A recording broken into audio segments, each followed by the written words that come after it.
All right, everybody, welcome to our February Defender Capital Management update. We're just going to give a quick recap of how our portfolio has performed over the past month and a couple of the club update, as well as a report from our economist, Brandon Hanson. So we'll just jump right into it today with a report from our portfolio manager, Tayden. So getting right into it, January was a really hot month for us, but February kind of beat us back down again, down about 5.25%, and we lost the S&P by about 1.5%, which is not really where we want to be. We are still holding a decent amount of cash, which we did take care of last night, which we'll talk about in a little bit. And you can just kind of see from this graph here that ever since like February 2 was, I think, our high point for the year, and we've just been on a slide since. When we look at our biggest movers, Intel dropped due to a just missing earnings, and competition surpassed earnings. So we saw a 14% decrease this month simply because of their financials. And then Adobe dropped 15, almost 16% because of their acquisition of Figma. When they made the announcement that they were going to add Figma or acquire them, they dropped 8% that day. So that's reflecting half of the loss this past month.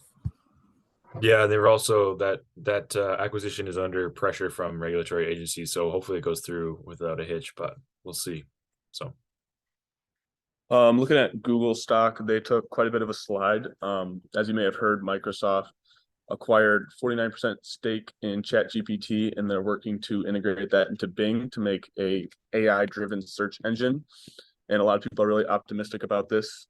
But if you're Google, it's kind of a bad thing because your search revenue, that's pretty much all that you do. You make a ton of money from that. So if Microsoft starts to eat into Google shares or Google's market share, then that'd be really bad for them, obviously. And then also they're attempting to do the same thing with their AI called Bard. But during their press demo of Bard, it had some information wrong, like on the press slides. So the stock took quite a bit of a slide after that. And then AbbVie, they had a pretty solid earnings report. And as well as all the other healthcare companies, they're doing pretty solid whenever the market does bad. So that's just a little bit of the reason why they are up during February while everyone else is down. So when we look at the Fed, we're still waiting for the March minutes to come out. But as of February, they are sitting in the 4.5 to 4.75% range.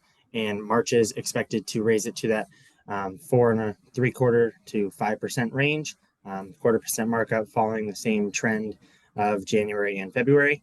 Analysts are hoping that 5.5% is the ceiling within 2023, and we can start to see the Fed funds rate drop back down. That graph illustrates they're hoping it curbs off. As you can see, if we're talking calculus, the derivative is almost zero at the tip of that peak within 2023, hopefully. So they're hoping that is at that 5.5%, and inflation is still over 6.4%. So they're trying to get it back down to that 2 to 3%, which will be reflected in the steady increase of the Fed funds rate and time to let the economy settle in and get back to the appropriate inflation range we're targeting.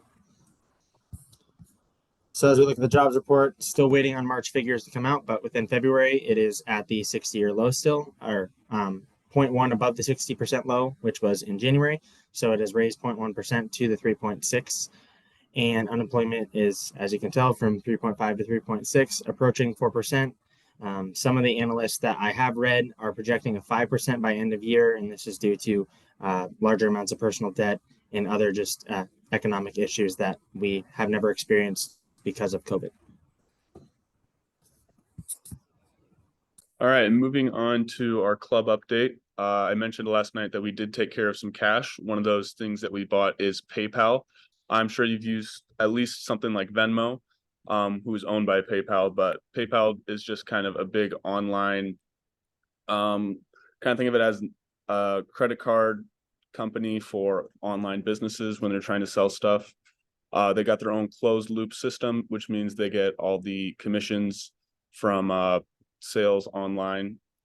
And yeah, they just have a lot of products that they're offering to people, as well as things like Honey, which is a pretty popular service, and they have a lot of users. I think 435 million active accounts, and they define active as a account that has made at least one transaction in the last year, and the revenue is still keeps growing. Even in 2022, they had a revenue increase of 8%. So we are very excited about that.